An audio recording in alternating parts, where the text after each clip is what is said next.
લખે છે કે આ ભાડાનું મકાન છોડી હવે તો આ જગતની અંદરથી ચાલ્યો જા, કારણ કે સગા સંબંધી પણ તારા મતલબના સંબંધ છે. એટલે કવિ લખે છે બંગલાનો બાંધનાર કાયો કરનાર, બંગલાનો બાંધનાર એવો મારા બાળ, તો બંગલાનો બાંધનાર કાયાનો ઘડનાર, તો બંગલાનો બાંધનાર કેવો મારા બાળ.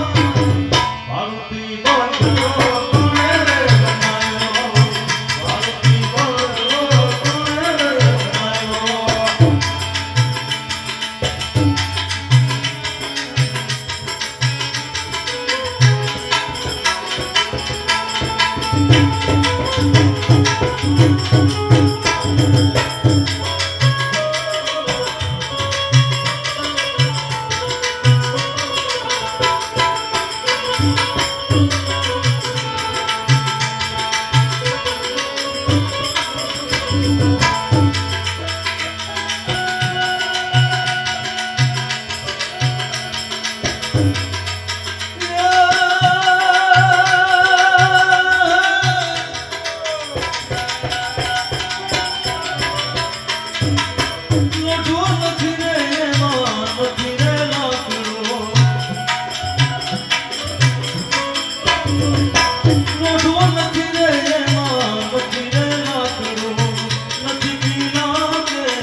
નથી સિમેન્ટ કે રેતી મારા ભાઈ, મારુતિ બંગલો કોણે રે બનાવ્યો, મારુતિ બંગલો કોણે રે બનાવ્યો.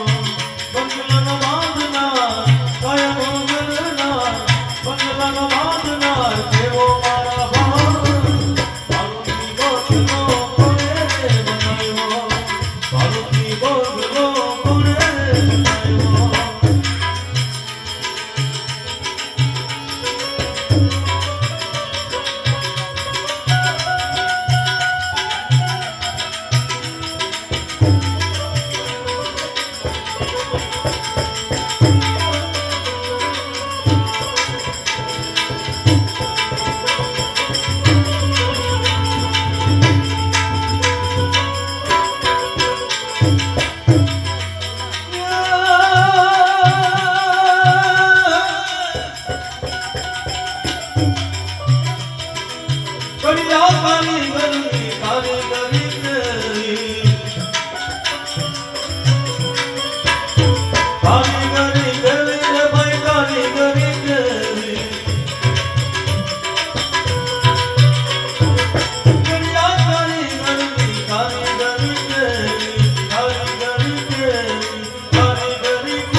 કારીગરની કારીગરી કરી ત્યાં કાયારૂપી બંગલાની અંદર જેને લોઢું નથી વાપર્યું, નથી લાકડું, નથી કિલો કે કિલી, પણ આ બંગલાની રચના એ કેવી રીતે કરી તમારો કવિ લખે છે, પાણીથી બાંધી છે, આ પાણીથી બાંધી છે હવેલી મારા ભાઈ, પાણીથી બાંધી છે આ હવેલી મારા ભાઈ, ભાડુથી બંગલો કોણે